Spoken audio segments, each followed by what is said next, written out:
প্রথম দিকে যখন যে কাজ করতে শুরু করেছিলাম একদম প্রথম, তখন তো আমি ট্রান্সপ্লান্ট হিসাবে পরিচিত নই এবং আমি কাজটা করতে পারবো কিনা সেটা ব্যাপারে সন্দিহান ছিলাম, কাজটা সাকসেসফুল হবে কিনা।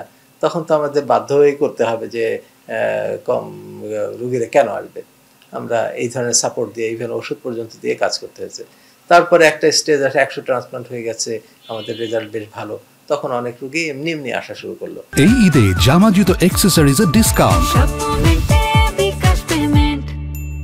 তো তখন তো আমরা হয়তো চার্জ বাড়াতে পারতাম, আমাদের চার্জ অ্যাড করতে পারতাম। প্রথম দিকে হয়তো আমাদের এক্সপার্টিস ডেভেলপ করার জন্য হয়তো ফ্রি করতে হয়।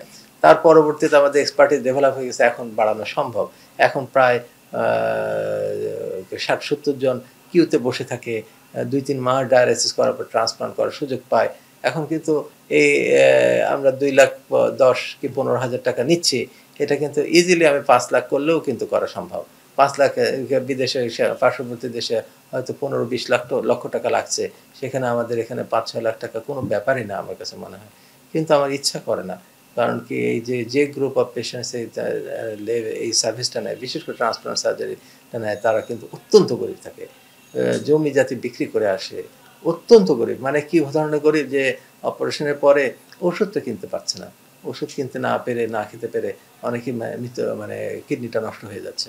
তো এই গ্রুপের জন্য না করলে কাদের জন্য করবো বলে আমি চেষ্টা করি যেই রোগগুলা একবার চিকিৎসা করে ভালো হয়ে যায় তারা কিন্তু একবার খরচ করতে পারে, কিন্তু ট্রান্সপ্লান্টের রোগে একবার খরচ, হ্যাঁ অপারেশনের সময় একটু বেশি খরচ থাকে, কিন্তু পরবর্তীতে তো প্রতি মাসে প্রায় 10-15 হাজার টাকা খরচ লাগছে। প্রথম দিকে আরও বেশি 20-30 হাজার টাকা খরচ লাগছে, পরবর্তীতে 10-15 হাজার টাকা। ওইটা হয়তো খুব কম ওষুধ লাগলেও 7-8 হাজার টাকা তো লাগেই। তো এই যে ওষুধের খরচটা লাগছে, তাদের জন্য আমরা সাপোর্ট দিব। আর অন্য পেশেন্ট যেগুলো আছে, পাথরের রোগী, পাথরটা বের করলাম, ও সারা জীবন সুস্থ। প্রস্টেট অপারেশন করতে বাকি জীবন সুস্থ। হ্যাঁ, ক্যান্সার সার্জারি থেকেও করা উচিত, আমার নেক্সট প্ল্যান আছে। ক্যান্সার সার্জারি রোগীগুলোও কিন্তু সারা জীবন ফলো আপ করা লাগে। তো এই জিনিসে মানে ওই সেক্টরে আমার কিছু বেনাভোলেন্স মানে ফিলান্থ্রপি করতে হবে, আমাদের সামাজিক দায়বদ্ধতা যে বিষয়টা, সেই কাজটা করতে হবে।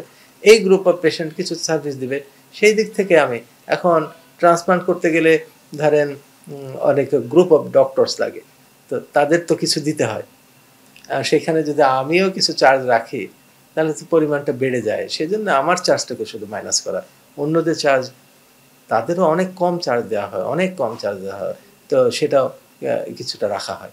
আমার চার্জটা আমি চিন্তা করি সবসময় 12-13 ঘন্টা কাজ করছে, ট্রান্সপ্লান্টের ওই টাকাটা নিলেও হসপিটালে থাকবে, না নিলেও কিছু হবে না, আমার তো চলে যাচ্ছে ইনশাল্লাহ, এরকম।